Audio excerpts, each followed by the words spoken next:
नमस्कार, मी सविता. आपली आजची रेसिपी आहे मेथीचे पराठे. एकदा माझ्या या पद्धतीने पराठे बनवले तर तुम्ही हीच पद्धत वापरणार अशी मी गॅरंटी देते.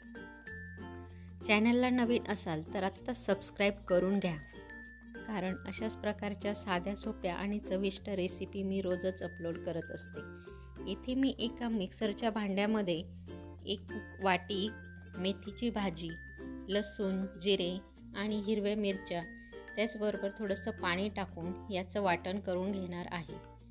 इथे आपलं वाटण करून झालेलं आहे. हे वाटण आपल्याला एका भांड्यात काढून घ्यायचं आहे. यानंतर थोडीशी मेथीची भाजी आपल्याला येथे चॉपरला लावून घ्यायची आहे. येथे मी 1 वाटी मेथीची पेस्ट आणि अर्धी वाटी मेथी चॉपरला लावून घेतलेली आहे. चॉप केलेली मेथी ही आपल्याला त्या पेस्टमध्ये ॲड करून घ्यायची आहे. यानंतर चवीनुसार मीठ आणि जेवढी मेथी घेतली तेवढ्याच प्रमाणात आपल्याला पीठ घ्यायचं आहे. इथे मी 1.5 वाटी मेथी घेतलेली होती, तर 1.5 वाटी पीठ ॲड केलेलं आहे. हे आता व्यवस्थित आपल्याला मळून घ्यायचं आहे. पीठ मळून झालेलं आहे. आता याला थोडंसं तेल लावून पुन्हा एकदा आपल्याला या प्रकारे मळून घ्यायचं आहे. इथे आपलं पीठ मळून तयार आहे. यानंतर आता आपण पीठ रेस्ट होईपर्यंत चटणीची तयारी करून घेऊ. इथे मी मिरच्यांना डाग येईपर्यंत भाजून घेतलेल्या आहेत. त्यानंतर शेंगदाणेही आपल्याला मीडियम गॅसवर भाजून घ्यायचे आहेत. शेंगदाणे मीडियम गॅसवर भाजल्यामुळे ते आतपर्यंत चांगले भाजले जातात आणि चटणीला छान चव येते. भाजलेले शेंगदाणे मी थंड करून एका मिक्सरच्या भांड्यामध्ये टाकून घेतलेले आहेत. त्यासोबतच मिरच्या आणि लसूण टाकून याचं आपल्याला पाणी घालून वाटण तयार करून घ्यायचं आहे. एका कढईत तेल टाकून त्यात मोहरी, जिरे आणि तयार केलेलं शेंगदाण्याचं वाटण ॲड करून घ्यायचं आहे. हे वाटण आपल्याला तेल सुटेपर्यंत व्यवस्थित परतून घ्यायचं आहे.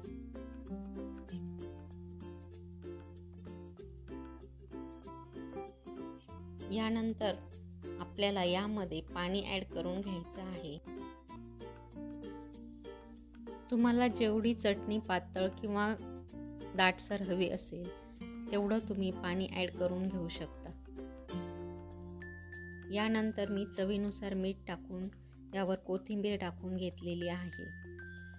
इथे आपली चटणी तयार आहे. आता आपण पराठे लाटून घेऊ.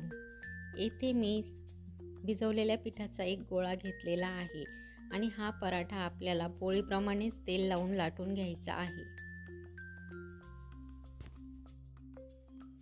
पराठ्यांना तुम्ही हवा तो आकार देऊ शकता. येथे मी पोळीप्रमाणेच गोल पराठा लाटून घेत आहे.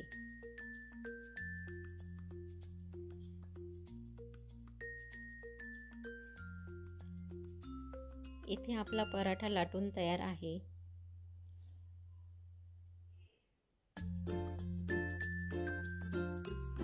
पराठ्याला आता मी वरच्या बाजूने तेल लावून घेतलेला आहे. सुरुवातीला आपल्याला तेल न लावताच पराठा भाजून घ्यायचा आहे. यानंतर आपल्याला वरून तेल लावून घ्यायचं आहे. अशा प्रकारे मी येथे सर्व पराठे करून घेणार आहे. तुम्हाला ही रेसिपी कशी वाटली हे कमेंट करून नक्की कळवा. पुन्हा भेटूया एका नवीन रेसिपीसह.